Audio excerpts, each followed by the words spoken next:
अरे हाँ रे, बिल्कुल धीरे से ही इंजेक्शन लगाऊंगा। बस एक बार ठीक हो जाऊं, उसके बाद बताता हूँ उस चिड़िया रानी को।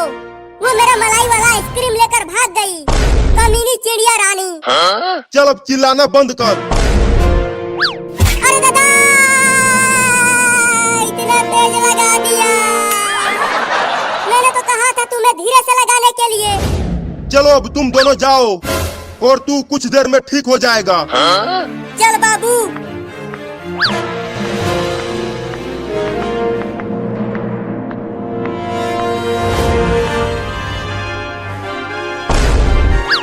वो देख चिंटुआ, वो रही कमीनी चिड़िया रानी।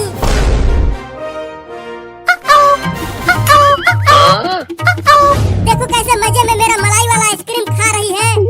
मैं उसे छोड़ूंगा नहीं, उस चिड़िया रानी को पका के खा जाऊंगा। चिंटुआ कुछ उपाय बता उसे पकड़ने के लिए। चलो गुब्बारे से उड़कर उसे पकड़ते हैं। नहीं नहीं, वो गुब्बारे फोड़ देता है, कुछ और सोचो। तो चलो उड़ने वाला हेलमेट पहनकर उस चिड़िया को पकड़ते हैं। हाँ चलो।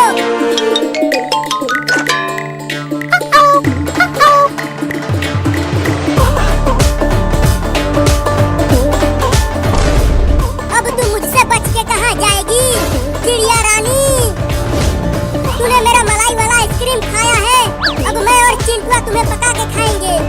मैंने तो केवल एक ही आइसक्रीम लिया है और इसके लिए तू मुझे खाएगा?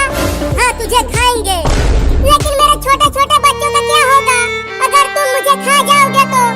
वो हम नहीं जानते, हम तो तुम्हें खाएंगे। मैंने कभी चिड़िया नहीं खाया। भागो! पकड़ चिंटुआ, वो भाग रहा है। तू हमसे बच के भाग नहीं पाएगा चिड़िया के बच्चे। मुझे छोड़ दो, मेरे छोटे छोटे बच्चे हैं। मेरा आइसक्रीम दे दे, हम तुम्हें छोड़ देंगे। नहीं दूंगा, इसे मेरे बच्चे खाएंगे और मैं भी खाऊंगा। चिंटुआ तू इसको आगे से घेर, मैं पीछे हूँ।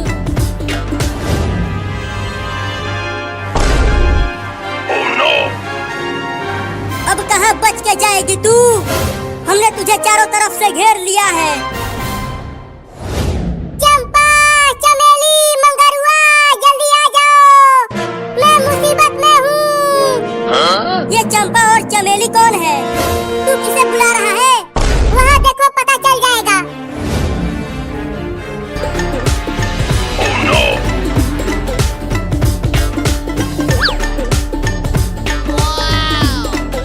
बाबू, ये चंपा, चमेली और मंगरुआ तो चिड़ियाओं का नाम है।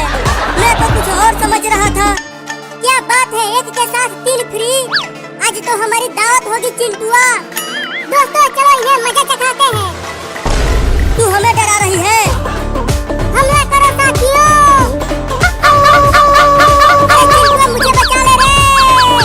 ये सब चिड़िया मुझे बहुत जोर से काट रही है। मैं कैसे बचाऊं? ये चिड़िया मुझे भी तो काट रही है।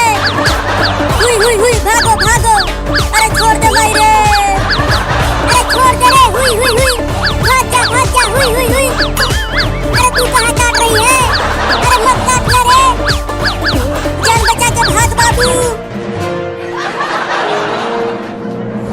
भागो, कहाँ तक भाग के जाओगे तुम दोनों? ये पूरा आसमान हमारा है। दोस्तों इन दोनों को छोड़ना मत, इन्हें इतना काटना है कि इनकी नानी याद आ जाए। नहीं नहीं, हमें छोड़ दो चिड़िया रानी, अब हम तुम्हें नहीं पकाएंगे, लेकिन अब हम तुम्हें खाएंगे, वो भी नोच नोच के। लगता है अब हम ना बच पाएंगे चिंटुआ। ये सब तुम्हारी ही वजह से हुआ है। तुम्हारे आइसक्रीम के चक्कर में मैं भी फंस गया। साथियों चलो इन दोनों का उड़ने वाला हेलमेट निकालते हैं।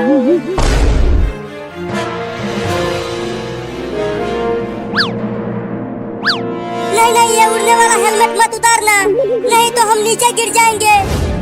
हाँ हेलमेट मत निकालो, निकालो हेलमेट। बचाओ बचाओ!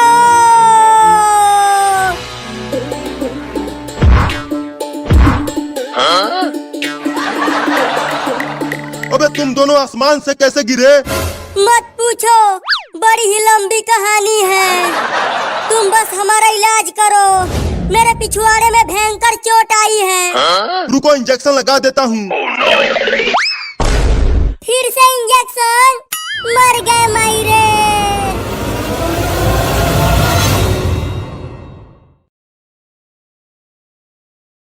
The night their father died, the four brothers stood shoulder to shoulder under a leaking tin roof, listening to the rain hit the ground like a countdown.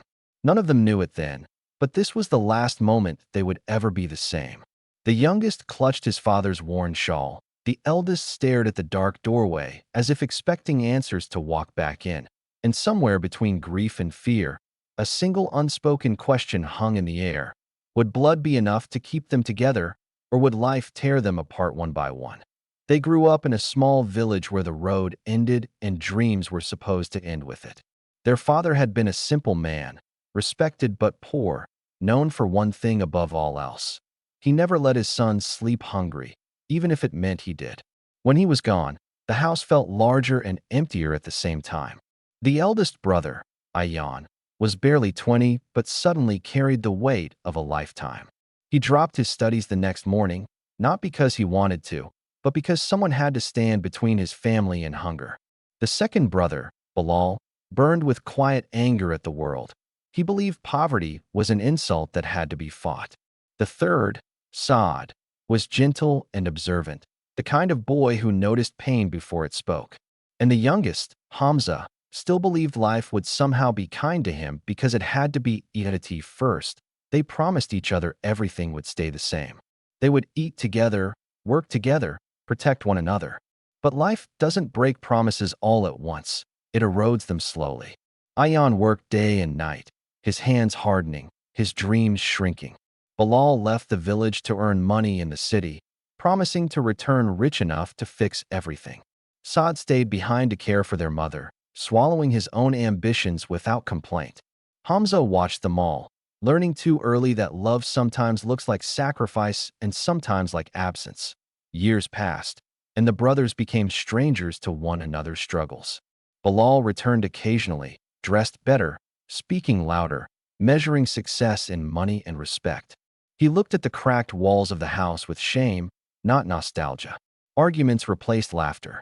Old memories turned into weapons. Ayan accused Bilal of forgetting where he came from. Bilal accused Ayan of thinking small.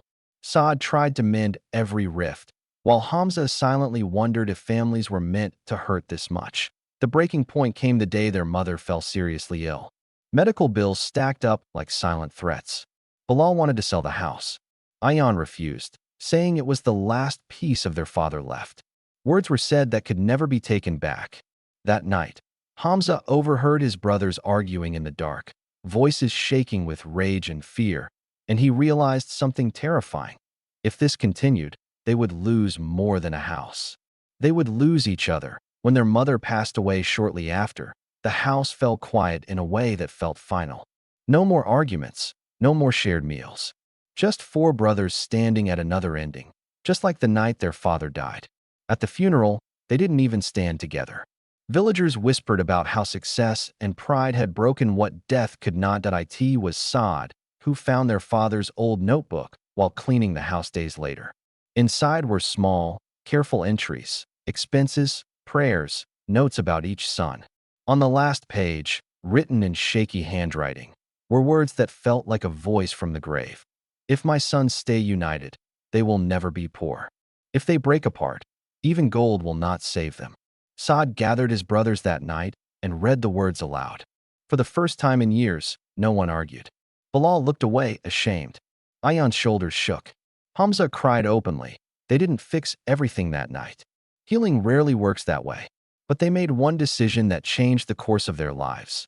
They chose each other over pride. Bilal invested his money not in status, but in rebuilding the family business. Ayan returned to his studies part-time. Saad finally pursued his dream of teaching. Hamza grew up watching not perfect men, but honest ones, learning that strength isn't about standing alone. Years later, the four brothers stood in the same courtyard, now rebuilt, laughter echoing where silence once lived. Children ran past them, calling all four uncle, not knowing the storms that had once threatened to destroy this family.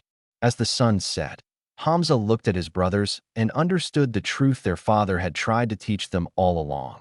Life will test you, success will tempt you, loss will shake you. But in the end, nothing is stronger than the hands you choose to hold when everything else falls apart. And if you're still listening to this story, remember this: the world can give you many victories, but the greatest one is learning not to lose the people who walked with you from the very beginning.